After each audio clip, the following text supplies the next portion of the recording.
I want your Bibles open to Isaiah 53.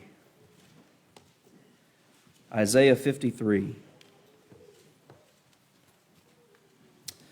Well, I asked Keith to lead that song because of Isaiah 53 and verse 3.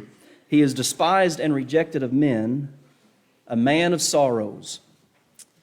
He had never led that song before, and so I sent a message to him through Judy and said he was not allowed to go deer hunting until he learned that song. Now, I don't know how well that went over, but he learned the song, and hopefully we'll start singing that one here on a regular basis. That's a good song, very thoughtful, thought-provoking song. There is a sermon on YouTube that not long after I moved here, I think it was Steve Simers gave it to me. It was a copy on tape of the, I don't think it was the first service in this building, but maybe like a dedication service to this new structure. And several different individuals spoke. And so I have a friend he preaches in Pocahontas at the Pyburn Street Church of Christ, Joshua DeMint. And he took that audio recording, that tape, and it's now on YouTube. It's not on our YouTube channel, but it can be found, and you can hear several different, I think Boyd Morgan was one of the preachers, and several other men got up and spoke that day, and I know that was exciting to see the new structure and to, in a sense, have that feeling of a new beginning. Now, the church had been in existence here for a long time, and I understand that, but there's something about a new building, isn't there? But think about this for just a minute. What's this all about? Sitting in this building, being excited, 60 years ago about this new structure and the hope and the promise of something like that in a small community. What is it all about? And back several years ago, I preached a sermon here, and the title was, Why Are We Here? And that sermon had nothing to do with origins. A lot of times you'll hear a sermon, like an apologetic sermon on why are we here and how did we get it. That's not my question. My question is, why are we here? Are we here to look at the building? To stare off into space? To fill an hour or two on Sunday morning because we want to check a box to make sure we're good enough to get to heaven? To do the 5 acts of worship and, hey, I'm good for the week? Why are we here? Christianity has become so consumeristic, and I've talked to you about this before. What can you give me? I'm here to check you out. And if you don't meet my approval, I'll just go 2 miles down the road and I'll find another church where it's just better. I've had those kinds of threats over the years, and listen, if that's your attitude, then your sitting here means absolutely nothing. If our mentality is that we are here to judge the song leader and the preacher and the scripture reader, and if they don't meet our preconceived notions of what those positions ought to be and how they ought to be done, then you have placed yourself in the seat of God, and you're not worshiping, you're judging. Why are we here? Okay, so we could look at that question from that perspective. Why are we here? We could look at it from the perspective that we're going to do today. Why are we here? That's Isaiah chapter 53. This is why we're here. This is why this building exists. It's not just because we thought it was or somebody back years ago thought it was a good idea to build a building. There's a purpose behind it. And it's this individual called in Isaiah chapter 53, this man of sorrows. And as you open this chapter, we understand, and this is like every book of the Bible, every individual verse of the Bible, there is a context around it. There are verses around it. There's world history around it. It's not written in a vacuum. There's so much going on in the biblical text. And so, I'm going to lay that out for you here over the next couple of minutes. As you open and read the book of Isaiah, we learn in Isaiah 52 and verse 4 that in her history, Israel had faced Egyptian captivity. We're talking about that on Wednesday nights. And northern Israel, after the reign of Solomon, the nation, the 12 tribes, split into 2 tribes, northern Israel and southern Israel. Northern Israel had already faced Assyrian captivity. They were taken by the Assyrians in approximately 720 to 722 BC.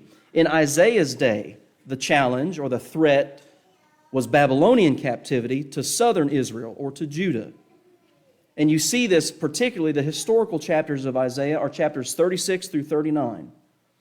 The threats from Babylon, the threats from that king, the threats from messengers to King Hezekiah, and you can read about that. Israel has repeatedly faced enemies, captivity, war, things like this.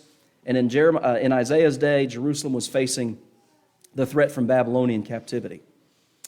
As God delivered them from Egypt, and that's the thing, we see repeatedly throughout the Old Testament, God would deliver His people because God had a purpose for His people, didn't He?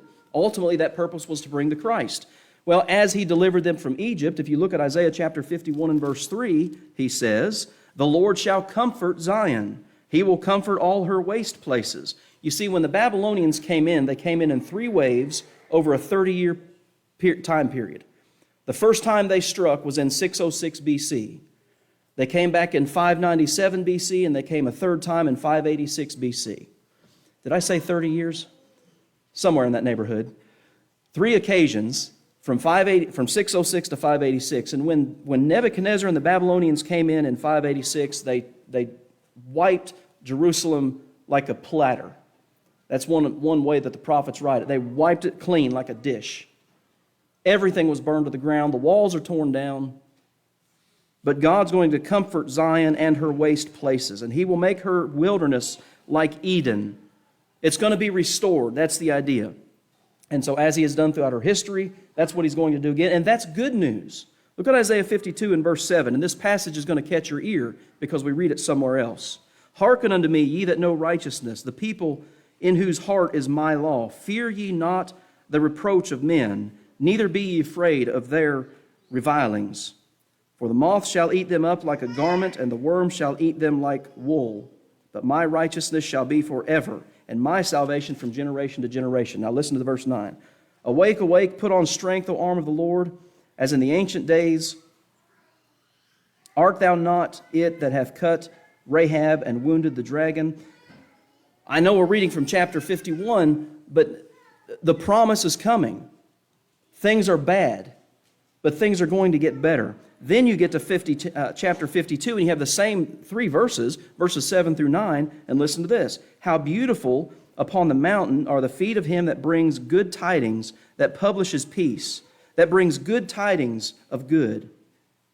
That's from Romans chapter 10, and in connection with the preaching of the gospel. Paul quotes this passage.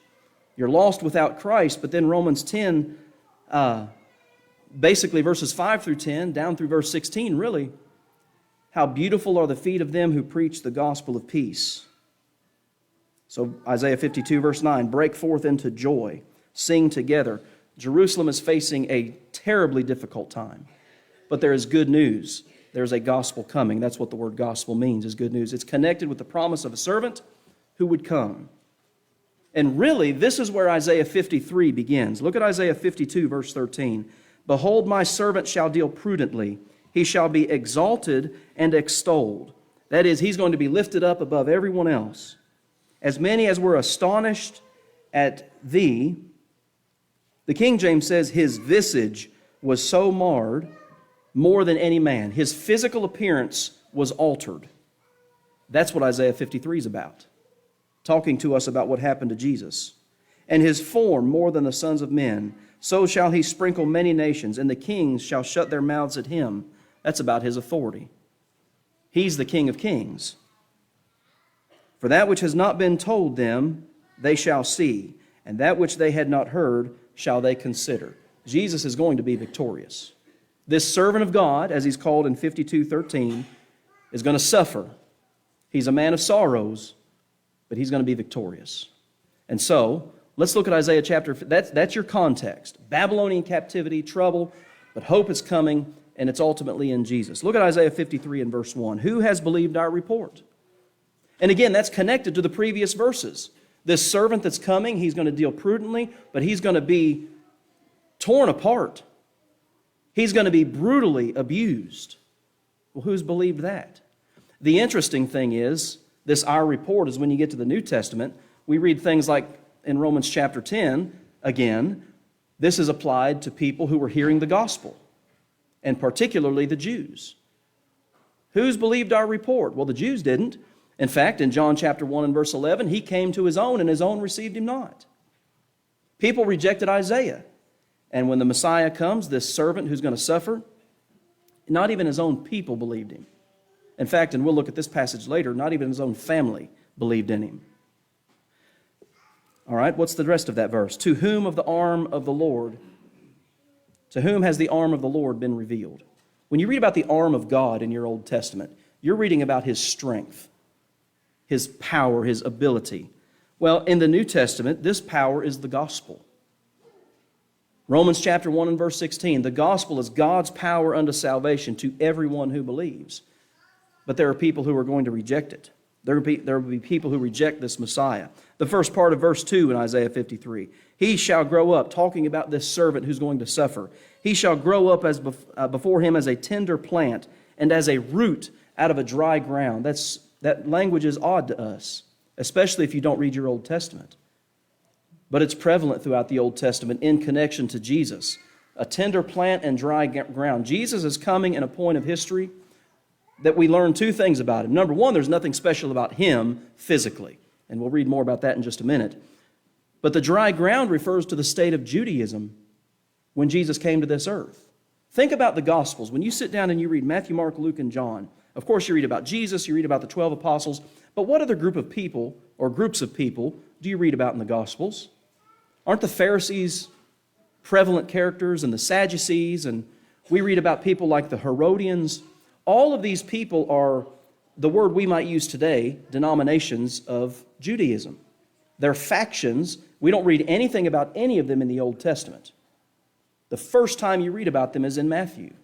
Well, they developed in that period of time between what we call Malachi 4 and Matthew 1, the intertestament period. About 200 AD or so. The Jews they were going through the motions. They were dry ground. That's when this servant is coming. He's coming in the proper time, when Judaism is not what it's supposed to be, but he's coming. And see, and I have Matthew 13 and verse 54 up here. His upbringing was nothing special. One of the rejections, or one of the reasons that people objected was, and this is that verse, well, we know this guy. This is the son of Joseph and Mary. He's just a carpenter. His brothers are right here with us. Why is he so special? And again, we'll look at another verse a little bit later. Listen to the last part of verse 2 from the King James Version. When we shall see him, there is no beauty that we should desire him. I have it up here in the contemporary English version. He wasn't some handsome king. Nothing about the way he looked made us attractive to him. Made him attractive to us, rather. Think about your Old Testament kings. Think about David, for instance. 1 Samuel 16 and verse 2 says he was bright-eyed, he was handsome.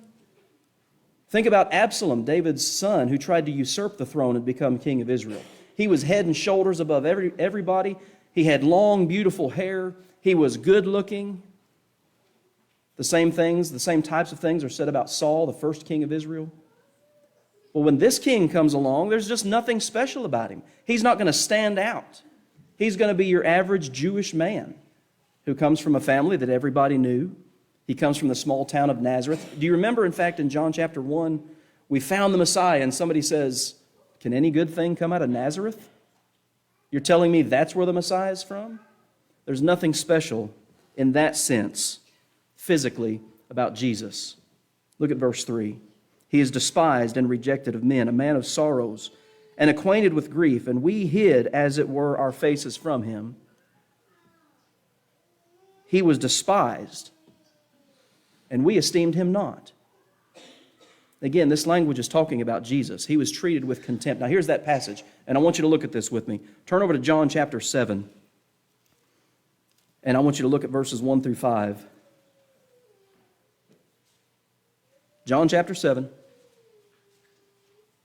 Nothing special about Jesus in this sense. And think about how the way people treated him. After these things, Jesus walked in Judea, for he would not walk in Jesus walked in Galilee because he would not walk in Judea, because the Jews were seeking to kill him. Now that's interesting to me. This is kind of a side note here. There are some people, it's like they seek persecution. They want the attention. This is the Son of God who knows that people are after him and they're going to kill him, and he avoids it. He's not putting himself out there as a martyr as such, in the sense of he's seeking that. Now, he knows that's his mission. But he knew people were trying to kill him, so he went somewhere else. I think that's kind of interesting. Now, the Jews' Feast of Tabernacles was at hand. This is probably October, November, the winter time. His brethren, therefore, said to him, "Depart from here and go into Judea, that thy disciples also may see the works that thou doest." He's fed the 5,000. He's walked on water. He's healed the sick. He's raised the dead. And his own brothers say, "Why don't you go back home and show everybody so they'll believe?" Why did they say that? Verse 4, "For there is no man that doeth anything in secret, and he himself seeketh to be known openly. If you are able to do these things, show yourself to the world." And then look at the comment from John in verse 5. For his own brothers didn't even believe in him. When you sit down and you read Isaiah 53 and verse 3, he is despised and rejected of men. That included his flesh and blood. I referenced earlier John 1 and verse 11. He came to his own, and his own received him not. Jesus was treated with contempt. Few wanted anything to do with him. Read passages like Mark chapter 3. There is a time in his ministry, and this is recorded in Matthew 21 and a couple other of the Gospels, that the triumphal entry. Remember, he comes into Jerusalem and people are greeting and shouting and singing to him, but it's a matter of days before they hang him on a cross. You read passages like John chapter 6, where he has a massive following because of a miracle that he performs, and then he starts teaching them something, and they start to leave. He's despised and rejected by men. They don't want anything to do with him. We didn't esteem him. We didn't hold him in the proper place. And here's the thing, as we're thinking about this and thinking about this question, why are we here? In a sense, I am talking about physical proximity, but I'm talking more about our mentality along with that, certainly. But if we're here for some of those reasons I was talking about earlier, then we're not even here. Your body may be here, but your heart's not here. And we need our hearts to be here because of what he did, because of who he is, and because of what he did for us. We need to hold him in the proper esteem, Isaiah 53 and verse 3. They esteemed him not. Verse 4, look at verse 4. Surely he has, but have you noticed that this is all in the past tense? The events that we're reading about here are so certain to happen that as Isaiah is writing them, he's writing them as if it were already done. Yet he's approximately 700 years before Christ. He hath borne our iniquities, or our griefs, and carried our sorrows. Yet we did esteem him stricken, smitten of God, and afflicted. This is his mission on earth. This is why he came here. Remember what he told Zacchaeus in Luke 19? The Son of Man has come to seek and to save that which was lost. You see, the Jewish people were expecting David. They were expecting Solomon. They're expecting the glory days of Israel when the Messiah comes, and that's not why he was coming at all. And that's why they didn't hold him in the proper esteem. But he came here, and with his experience, he completely understood ours. He came here to live as we live, so he could be, as Hebrews 8:1 says, a faithful and just high priest. Hebrews chapter 5 is talking about Jesus in the garden and the prayers that he offered up. And it says that he offered up prayers and God heard him because of his vehement cries and tears. You go back, Matthew 26, Mark 14, those passages that record Jesus in the garden. He goes there with his disciples, and he goes a little ways off from them, doesn't he? And he says, "Watch here while I pray." And what did they do while he went off to pray? Well, they fell asleep. He comes back 3 times and sees this, and he says, finally, the last time, it's time to go. He knew what was happening.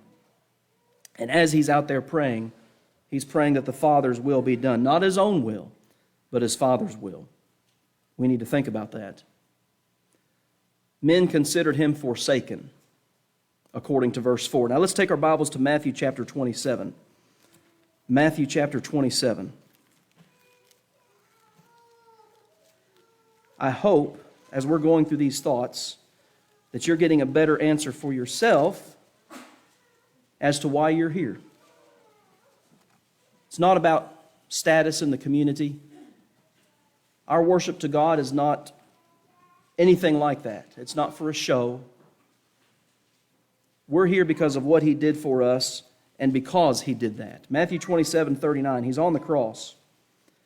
They that passed by reviled him, wagging their heads, and saying, Thou that destroyed the temple and will build it in 3 days. Do you remember? This goes all the way back to his beginning in John chapter 2.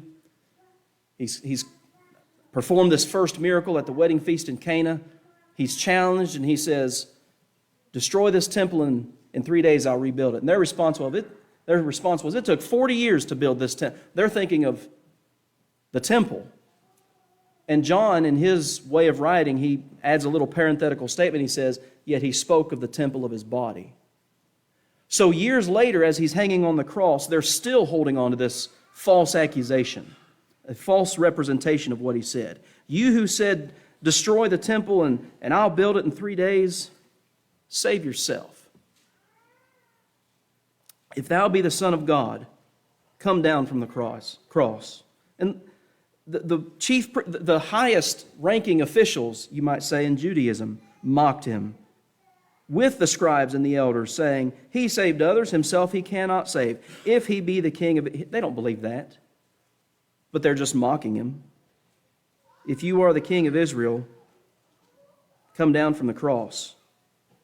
Then we'll believe him. Well, they wouldn't even believe him if he did. This is like those multiple occasions in the Gospels where he's performed a miracle and somebody will say, well, show us another one and we'll believe. It doesn't matter what he did. And this, again, is what Isaiah 53 is about. He was despised and rejected by men. The thieves also, verse 44, and the way I've said this before, if you are in a position to where you're nailed to a cross and your concern is making fun of the guy next to you who's nailed to a cross, maybe you have some pretty deep problems. They're up there to die too. And because of everything going on around him and towards him, well, they cast the same in his teeth. They're throwing up the same stuff at him. He's despised and rejected by men, but that's why he came here. This is his mission on earth, and he understood that. Look at Isaiah 53 and verse 5. He was wounded, and notice again the past tense.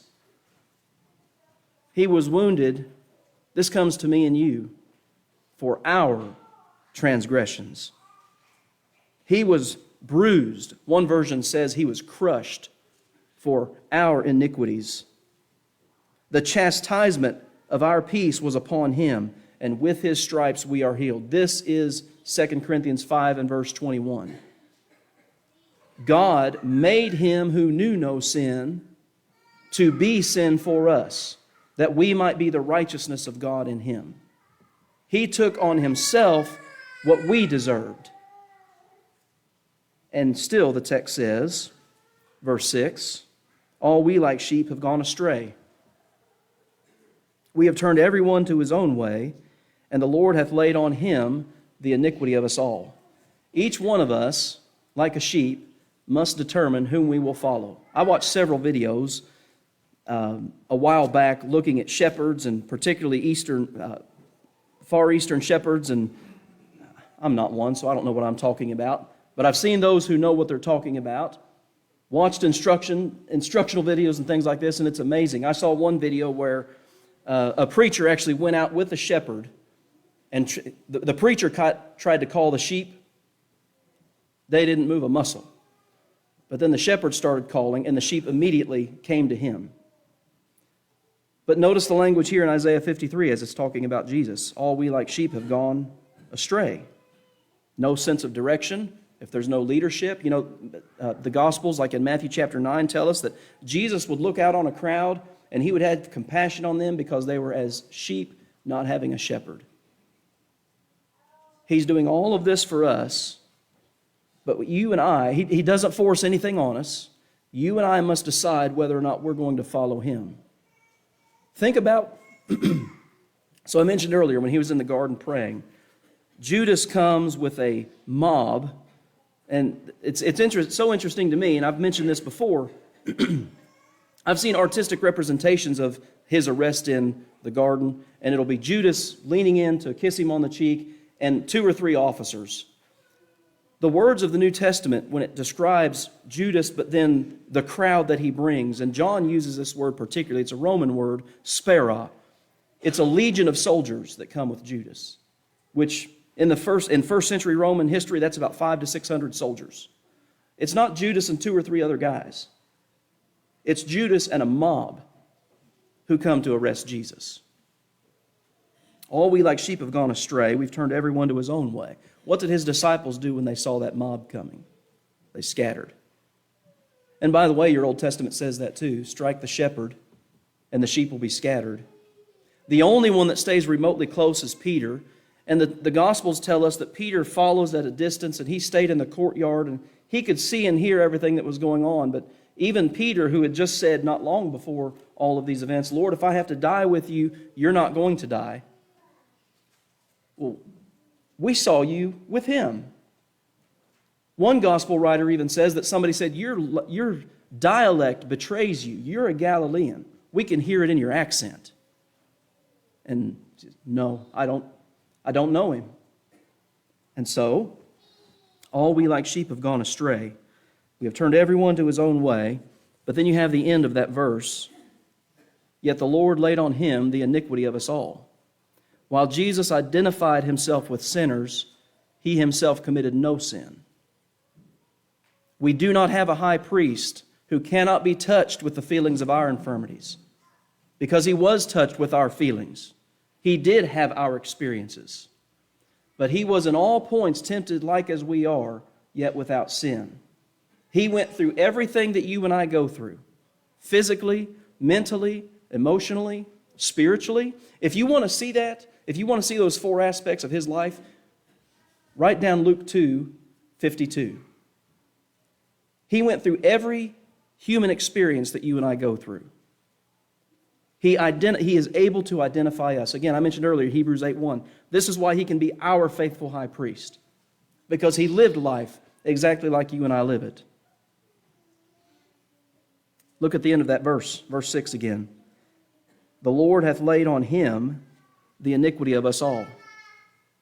You see, when he died, he satisfied God's justice. We're going to talk more about this tonight as we're going to finish the last 6 verses of this chapter tonight. Because you go from this rejection, this man of sorrows, this despising, to victory. And that's ultimately what the Christian life leads to, is victory. But his death satisfied God's justice and reconciled man to God. Sin separates man from God, and the only thing that can reconcile us is a perfect, sinless sacrifice. It's not possible that the blood of bulls and goats should take away sin. We know that. That's Hebrews 10 and verse 4. But then you read the very next verse in Hebrews chapter 10 and verse 5, and we learn that God gave him a body. And he offered that body willingly, even though he's despised, rejected, a man of sorrows, acquainted with grief. He's despised. He's borne our griefs, carried our sorrows. He was wounded. He was crushed. He was chastised. That phrase there in verse 5, the chastisement of our peace was upon him, that's John 19 and verse 1. Pilate therefore took Jesus and scourged him. That's the chastisement. And if you've done any reading on what scourging, the process of scourging was, most victims of scourging died in that process. So let me end the sermon the way I began it. Why are we here? We are here because of the man of sorrows.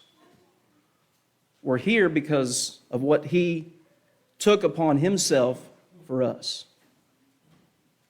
And if we lose sight of that, and it becomes about a physical structure, or checking the boxes of, I was at church and well, the song leader wasn't that great, and the preacher went too long, and hey, listen, Keith only sang 2 songs, so that's like permission for me to go a little longer. If we think that's what we're here for, then we don't know what we are here for. We need to have our minds right. We are here to worship God. But ultimately, we are here because, well, the song, does Jesus care? You know the answer to that question, don't you? He cared enough to come here and subject himself to those things willingly. One of my favorite verses on this particular subject is John 10, verses 17 and 18. Jesus says, "No man takes my life from me. I lay it down of myself that I may take it up again. I've received this commandment from my Father." He came here willingly and gave himself for us that we might have an opportunity to spend an eternity with the Father. He did this so we can have our sins forgiven. We can't do it. We can't do that ourselves. That's why Scripture calls him a man of sorrows. He came to his own, and his own received him not. What will you do with Jesus?